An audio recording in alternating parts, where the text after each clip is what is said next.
Hello everyone welcome back to Siddharth learning. आज आम देखा +2 first year. Okay, +2 first year माने आमर +2 रो प्रथम वर्ष बोथ आर्ट्स कॉमर्स एवं साइंस पिला मानक पाई। ठीक अच्छे, तो आमे पाठ माने पढ़ा पूर्वर +2 रो हला +2 रो कोर्स आमे स्टार्ट करबा पूर्वर बा +2 रो आमर compulsory subject MIL. Okay, MIL रो अर्थ कौन जे साहित्य ना, एमआईएल रो अर्थ साहित्य बा MIL. Okay, MIL mother Indian language. Okay, mother Indian language. ठीक अच्छे, मातृ भारतीय भाषा बा भारतीय मातृभाषा हैला बा आमर मदर इंडियन लैंग्वेज तो कह जाए एमआईएल को, किंतु वर्तमान मॉडर्न हैला मॉडर्न इंडियन लैंग्वेज बोली मध्य कह जाए। आधुनिक भारतीय भाषा बा भारतीय आधुनिक भाषा मदर इंडियन लैंग्वेज कहले भी हेबो एवं मॉडर्न इंडियन लैंग्वेज कहले भी हेबो। ठीक अच्छे, तो सेटा आमर मातृ भारतीय भाषा मध्य एवं आधुनिक भारतीय भाषा मध्य। ठीक अच्छे, arts commerce science compulsory subject जेहेतु तीनोटी स्ट्रीम रे मध्य साहित्य एमआईएल भाषा कंपलसरी, एमआईएल आउ इंग्लिश कंपलसरी। ठीक अच्छे, तो साहित्य आमको पढ़ा को पड़ो। हाँ मना ना, किंतु एमआईएल रो ऑप्शन जाक बहुत अच्छी, जेमिति कि एमआईएल ओडिया नहीं पारिबू कंपलसरी रे, एमआईएल हिंदी नहीं पारिबू हैला, एमआईएल तेलुगु नहीं पारिबू, जे जोटा नहीं पारिबो नहीं पारिबो। किंतु जेहेतु आमे ओडिशार लोक हैला, तो अधिकांश पिला एमआईएल ओडिया ही नहीं थिबे जहाँ मु आशा करुछि। ठीक अच्छे, तो जानिबा साहित्य माने कौन हैला, साहित्य बही बा साहित्य भाषा आमे पढ़िबा पूर्वरु हैला नॉर्मल जनरल नॉलेज मध्य एटा। ठीक अच्छे, आमे साहित्य पढ़ुचे हैला, पद्य पढ़ुचे, गद्य पढ़ुचे, एकांकिका पढ़ुचे, नाटक पढ़ुचे, उपन्यास पढ़ुचे हैला, सब किछि आमे पढ़ुचे। किंतु आमे जदि जानि नथिबा साहित्य माने कौन ताहले ताहा पढ़िकी भी कौन लाभ हैला। साहित्य माने कौन, साहित्यर संज्ञा कौन, डेफिनेशन कौन बा साहित्यर अर्थ कौन हैला, ए विषय आमे ए वीडियो आज जानिबा। ताहा सहित आमे साहित्य ज्योति बही पढ़िबा ए वीडियो रे नहीं, ए वीडियो रे केवल आमे जानिबा साहित्य माने कौन। नेक्स्ट वीडियो रो आमे पाठ पढ़िबा आरंभ करिबा। जदि आमे साहित्य माने कौन जानि नथिबा पाठ पढ़ि दबा ताहले कौन लाभ रहइबो, तो साहित्य माने कौन प्रथम करे आमे ता जानिबा। ठीक अछि, ए वीडियो 10th क्लास को मध्य काम दबो, 9th क्लास को मध्य काम दबो बा आमे प्रथम श्रेणी रो साहित्य पढ़ी पढ़ी आसुचे, किंतु आमे आसिकिना एबे 11th क्लास रे पहुँचिले। ठीक अच्छे, +2 फर्स्ट ईयर रे पहुँचिले हेले आमको साहित्य माने कौन जना नाही हैला, बुझी पारुच। तो यह वीडियो केवल +2 पाई नहीं, प्रत्येक श्रेणी रो पिला मानक पाई काम दबो। ठीक अच्छे, तो साहित्य माने कौन। ओके, चलो संपूर्ण भाव रे विषय रे आलोचना करिबा। ओके, तो देखो साहित्य माने कौन, व्हाट इज लिटरेचर। साहित्य को कौन लिटरेचर। ठीक अच्छे, इंग्लिश रे लिटरेचर कहबे, व्हाट इज लिटरेचर। ठीक अच्छे, साहित्य माने कौन। देख गोटे कथा एतिकी लेखाई, किंतु एक्सप्लेन मु बहुत करी, तेणु ए लेखिबा सहित मोर कहबाटा भी शुण भल भाव है। तो जे कौन सी कॉम्पिटिटिव एग्जाम किंबा किए भी केतबेले पचारिबो साहित्य माने कौन, सेतबेले तमे आंसर दे पारिबो। ठीक अच्छे, तो साहित्यर संज्ञा गोटे कथा कहबी ना, साहित्य माने कौन, साहित्यर संज्ञा ना आज पर्यंत माने कहीं भी खोजी पाई ना, आज पर्यंत खोजा चली जानिच। साहित्यर संज्ञा आज पर्यंत मनीष खोजी चली एबे जाए पाइनी, बुझुच। तो जेपरी आमे बादल को देखुचे हैला, आकाश को देखुचे, तो आकाश को देखिले आमे भाभी थाउ कि नहीं आकाशर अंत केते दूर हैला, ताहा केउठी सरीछि हैला, आकाशर अंत केते दूर पर्यंत अछि ताहा केउठी शेष होउछि। किंतु आमे केबे भी सेटा को खोजी पाइनु आकाश एते दूर अछि ऊपर को आमे आकाश को देखिले मन रे गोटे प्रश्न आसे कि ए आकाश जोटा हमको देखा जाउची नील कलर रो हैला स्काई स्काई बा हाँ से आकाश है ठीक अच्छे से आकाश केते दूर पर्यंत ताहा अच्छी किंतु जेते ऊपर को गले मध्य आकाश सरीबार ना ही नौ ना ता केते दूर शेष कोठी होची किंतु आज जाए कहीं भी खोज पाए नांती ठीक अच्छे तो साहित्य होची ठीक सेमिति ओके तथापि आमे जानिबा तथापि आमे टिके टिके आइडिया लगे कि माने खोजिबा बा किछि जानिबा जे साहित्य माने कौन चलो आ विषय आलोचना करबा तो साहित्य माने कौन ओके साहित्य माने कौन साहित्य हेउछि मानव जीवनर जिज्ञासा और मनीषार रसाल अभिव्यक्ति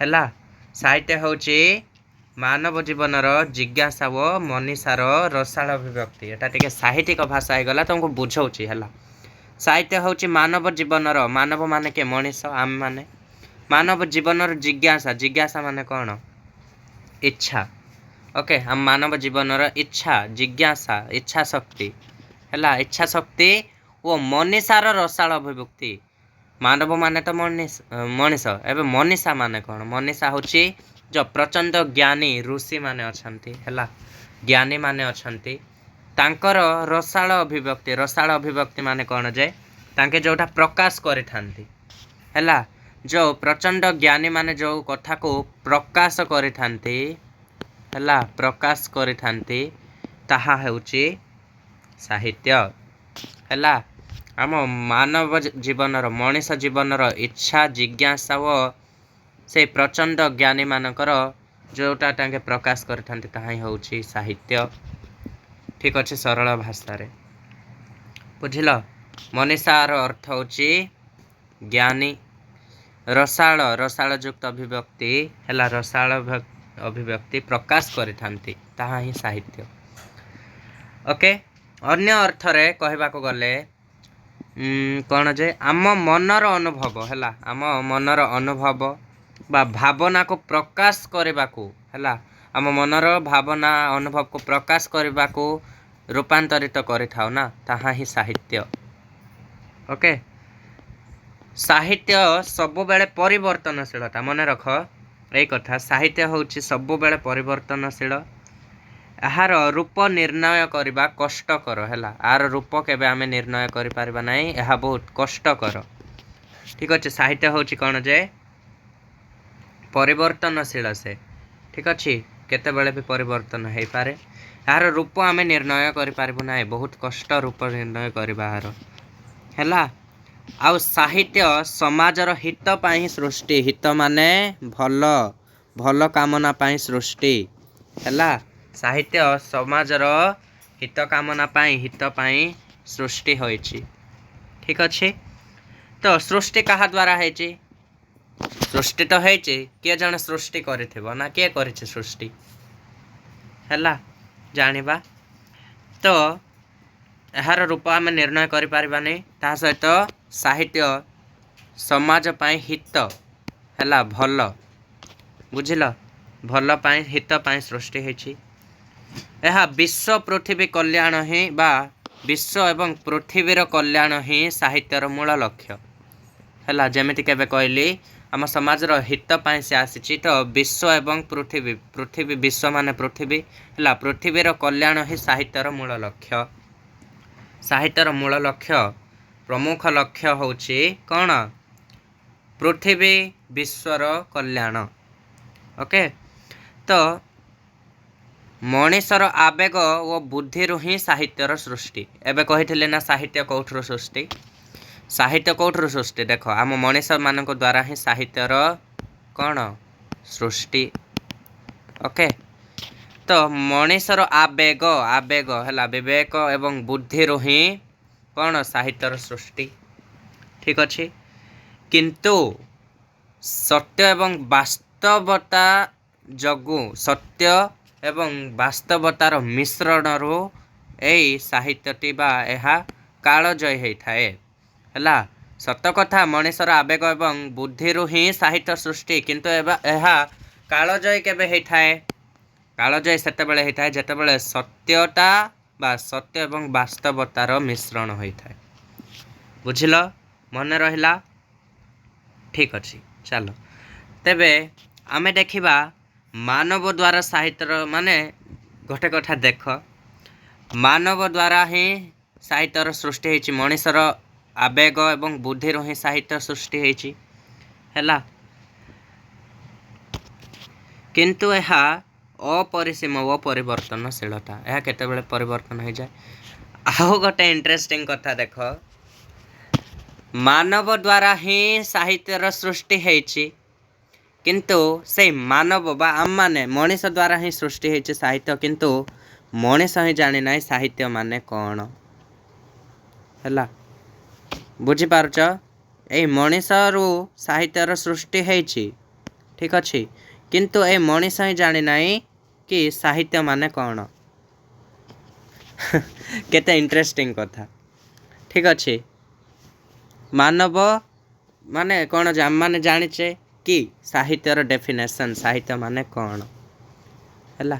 ଆଉ ଗୋଟେ କଥା ମନେ ରଖ, ସହିତ ଶବ୍ଦରୁ ସାହିତ୍ୟ ଆସିଛି, ଠିକ୍ ଅଛି, ସହିତରୁ ସାହିତ୍ୟ ଆସିଛି। ବୁଝିଲ? ତାପରେ ଇଂରାଜୀ ସାହିତ୍ୟକୁ ହେଲା, ଇଂରାଜୀ ସାହିତ୍ୟକୁ ବା ସାହିତ୍ୟରେ ଦୁଇ ଭାଗରେ ବିଭକ୍ତ କରାଯାଇଛି। କ'ଣ ଦୁଇ ଭାଗରେ ବିଭକ୍ତ କରାଯାଇଛି? ଗୋଟେ ହେଉଛି ମୌଖିକ ସାହିତ୍ୟ ହେଲା, ମୌଖିକ ସାହିତ୍ୟ, ଆଉ ଗୋଟେ ହେଉଛି କ'ଣ? ଲିଖିତ ସାହିତ୍ୟ ହେଲା। ଗୋଟେ ମୌଖିକ ସାହିତ୍ୟ ଆଉ ଗୋଟେ ଲିଖିତ ସାହିତ୍ୟ, ଦୁଇ ଭାଗରେ ଇଂରାଜୀର ଯେଉଁ ସାହିତ୍ୟରେ ଦୁଇ ଭାଗରେ ବିଭକ୍ତ କରାହେଇଛି, ମୌଖିକ ସାହିତ୍ୟ, ଲିଖିତ ସାହିତ୍ୟ। ଆଉ କ'ଣ? ବିଭିନ୍ନ ଦାର୍ଶନିକ ମାନଙ୍କ ମତରେ ହେଲା, ଦାର୍ଶନିକ ମାନେ କ'ଣ?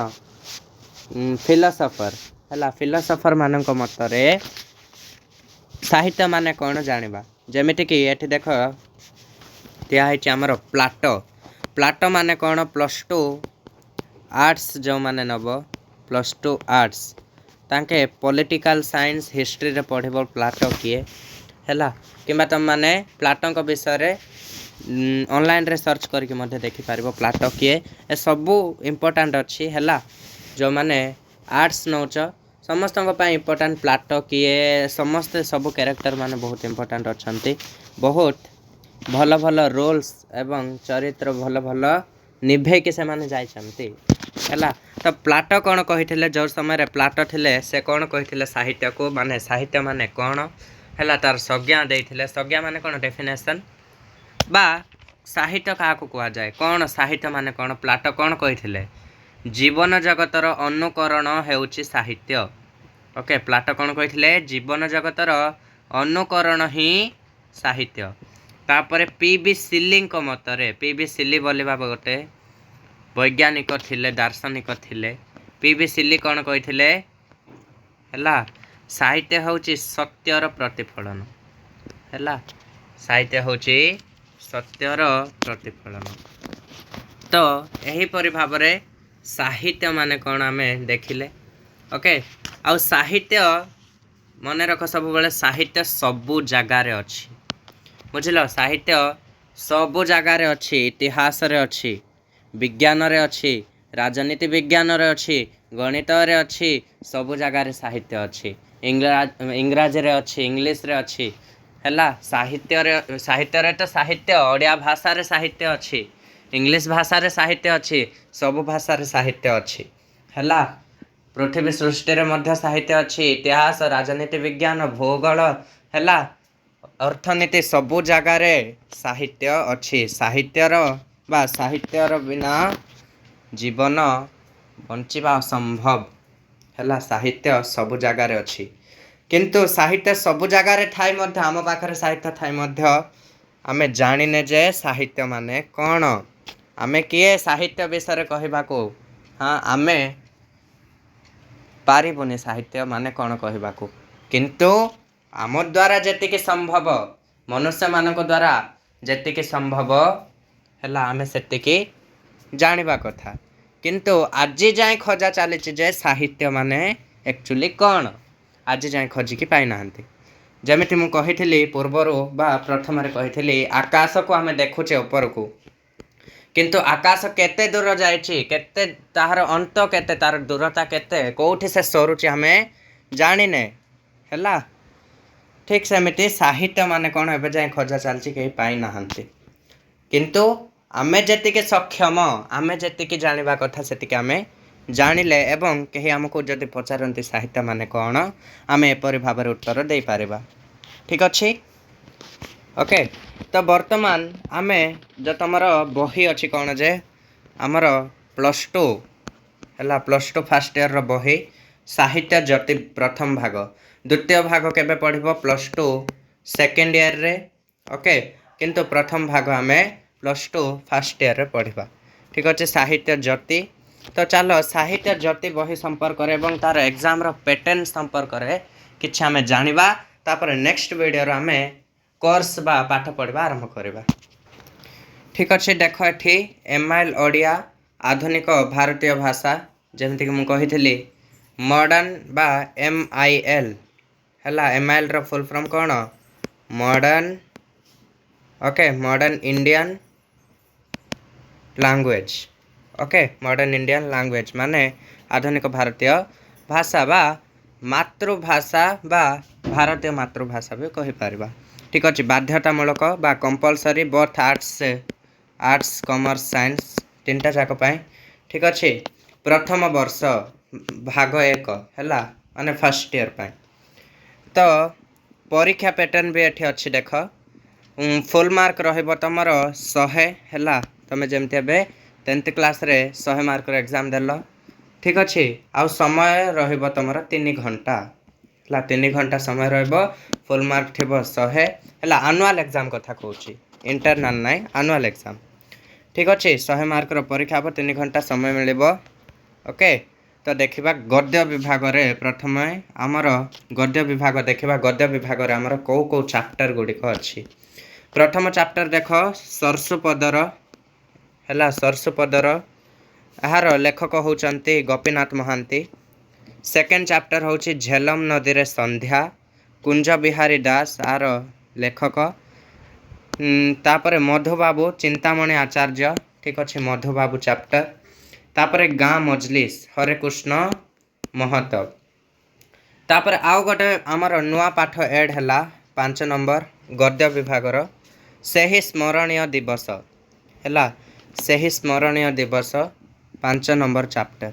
ठीक अछि तापरे देखो एग्जाम पैटर्न केमिति हमर गद्य विभाग रो कोन हबो देख एई 5टा चैप्टर को नै कि हैला एई 5टा चैप्टर को नै कि ठीक अछि 5टा चैप्टर को नै कि हमर 1 मार्क रो एमसीक्यू थिबो जोठी एमसीक्यू थिबो कोन एमसीक्यू थिबो देखो एही एकक गुडी करूबा एई 5टा चैप्टर रो 1 नंबर विशिष्ट प्रश्न पड़िबो।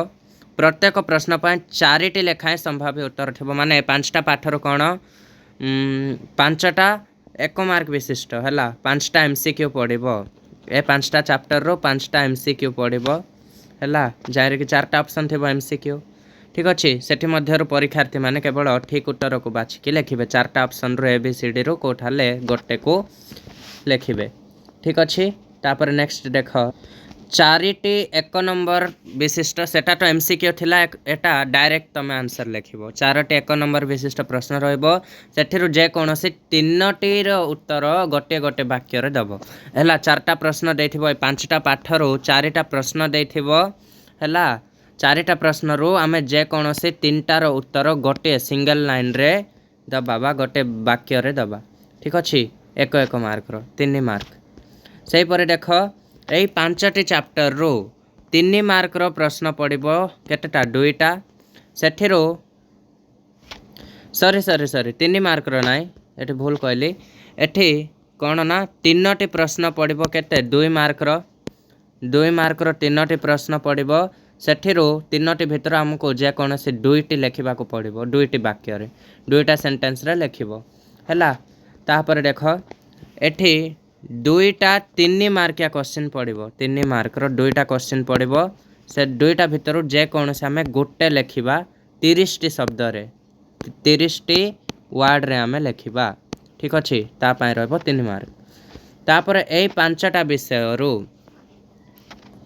ठीक अच्छे यही 5टी विषय आम कौन जे 2टा क्वेश्चन दे 5 मार्क वाला दीर्घ उत्तरमूलक ओके जमी आम पद्यर 2टा आसूँ ना पद्यर 2टा आम 10th क्लास रे जमी देते पद्यर 2टा आसूला मझे और दौला जेकोसी गोटे लिखुले ठीक सेमती गद्य विभाग ए 5टा चैप्टर दीर्घ उत्तरमूलक 2टा आसब मझे और थी कौटा गोटे आम लिखा ठीक अच्छे तापाई रही 5 मार्क केते वार्ड रे लिखा 150टी वार्ड रे ओके।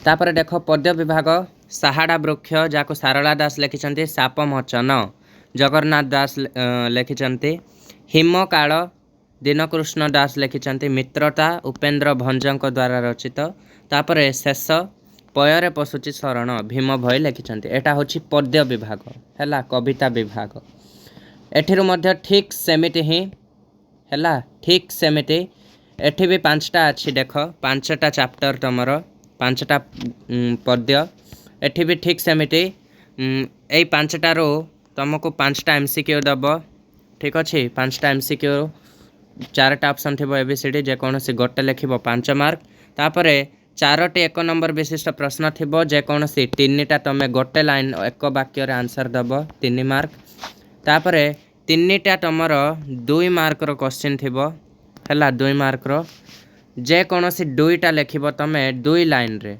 है 2टी वाक्य लिख ठीक अच्छे तापाई 4 मार्क तापर 2टा तुमर 3 मार्क क्वेश्चन थी ठीक सेमितिका 3 मार्क क्वेश्चन थी जेकोसी गोटे लिख 30टी वार्ड रे 30टी शब्द रे लिख ठीक अच्छे तापाई 3 मार्क तापर लास्ट रे कौन पद्य विभाग बा यही 5टा चैप्टर 2टा क्वेश्चन आसब लॉन्ग क्वेश्चन मझे देथिब और जेकोसी गोटे कर ठीक अच्छे तापर तृतीय एकक कौन एकांकिका बा गप ठीक अच्छे जोठी कि गोटे पाथरे बहुत गुड़े कैरेक्टर थे ठीक अच्छे तो प्रथम हूँ अत्याचारित प्राणबंधुकर भालू उपद्रव कहानी बहुत मजादार कहानी भालू उपद्रव तापर भालू उपद्रव को विजय मिश्र लिखिं तापर शेष सीमित संपर्क कार्तिक चंद्र रथ है लिखिं ठीक अच्छे यहाँ ठीक सेमितिका देख एटा ये 3टारू 5टा आमर MCQ आसब ठीक अच्छे तापर 4टा 1 नंबर मार्क प्रश्न दे 3टा करूँ तापर 3टी 2 मार्क प्रश्न दे जेकोसी 2टी वाक्य लिखबू तापर 2टा प्रश्न 3 मार्क पड़ी ओके तो सेठिरु जेकोसी गोटे आम 30टी शब्द दबू तापर यही एकांकिकार बा 3टा चैप्टर मध्य 2टा लॉन्ग क्वेश्चन और देकी आसीबो जेकोसी गोटे लिखबू केतेटा 150टी शब्द रे ठीक अच्छे तापरे बास तापरे आमर चतुर्थ एकक बोध ज्ञान आसीजिव अवध परीक्षण गद्यांश पद्यांश संवाद लेखन ठीक है सबू आमर राइटिंग स्किल गुड़ाक ठीक अच्छे तापर आमर प्रबंध लिखन मध्य आसीबो देख प्रबंध लिखन बा रचना पत्र लिखन एवं व्याकरण व्याकरण तो आसीबो प्रबंध एवं पत्र लिखन भी आसीबो दरखास्त आसीबोनी एथर है एथर पत्र लिखन एवं रचना लिखन आसीबो कौन रचना लिखन फास्ट आम जानिबा है प्रबंधर 3टी प्रश्न आसीबो जेमिति आमर 10th क्लास रे आसुथला 10th क्लास रे कौन है 3टी रचना दौथला जेकोसी आम गुटे करूथुले ठीक सेमिति एठी मध्य 3टी रचना दियाजिबो जेकोसी गोटे आमे करिबा किंतु एठिकार रचना गुड़िक पूरा अलग अलग सेठी कौन वर्षा ऋतु शीत ऋतु कि ऋतु जाक आसुथला है आम देखिथिबा एक दर्शनीय स्थान किंतु एठी एपरि किछि आसीबोनी एठी टिके हाई लेवल वाला क्वेश्चन आसीबो है किंतु एथर 10th क्लास रे मध्य मिशन शक्ति पारिवारिक जीवन परि बहुत टिके हार्ड आसीथिला किंतु ताठो मध्य +2 रे हार्ड आसीबो एतिके मन रख रेडी हो जाओ ठीक अच्छे एठी मध्य सेमती 3टी दिया जेकोसी गोटे करूँ ठीक अच्छे तो ताको 150 रु 200 शब्द मध्य लिखबू 5 मार्क ठीक अच्छे तापर ठीक सेमिति पत्र लिखन मध्य 2टी प्रश्न आसीबो 2टी प्रश्न पत्र लिखन ठीक अच्छे माने आमर जमी दरखास्त दुईटा दौला कौटाले गोटे लिखुले कि गोटे दरखास्त तारे गोटे पत्र लिखन दौला आम दरखास्त आइदर पत्र लिखन कौटाले गोटे लिखुले किंतु एठी तो दरखास्त ना से कौन सॉरी पत्र लिखन सेक्शन रू दुईटा प्रश्न दब मझे और देथिबो जेकोसी गोटे पत्र लिखन आम लिखिबू ठीक अच्छे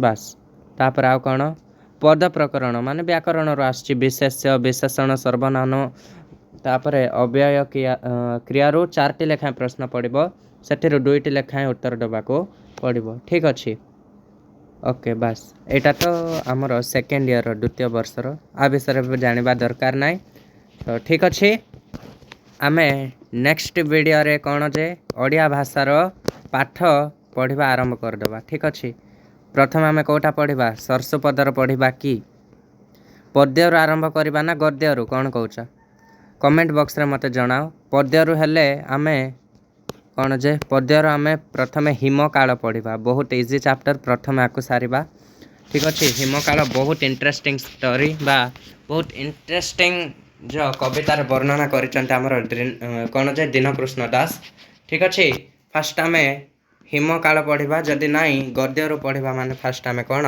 गोपीनाथ महांती द्वारा रचित सरसुपदर पढ़ा ठीक अच्छे तो से पर्यंत bye bye and take care all of you ठीक अच्छे वीडियो इनफॉर्मेटिव लगी गोटे लाइक करदेव एंड चैनल को जब सब्सक्राइब करन सब्सक्राइब भी कर दियो ठीक अच्छे नेक्स्ट वीडियो रे आलोचना करबा पाठ पढ़ा नेक्स्ट वीडियो रो से पर्यंत समस्त को bye bye okay take care all of you thank you.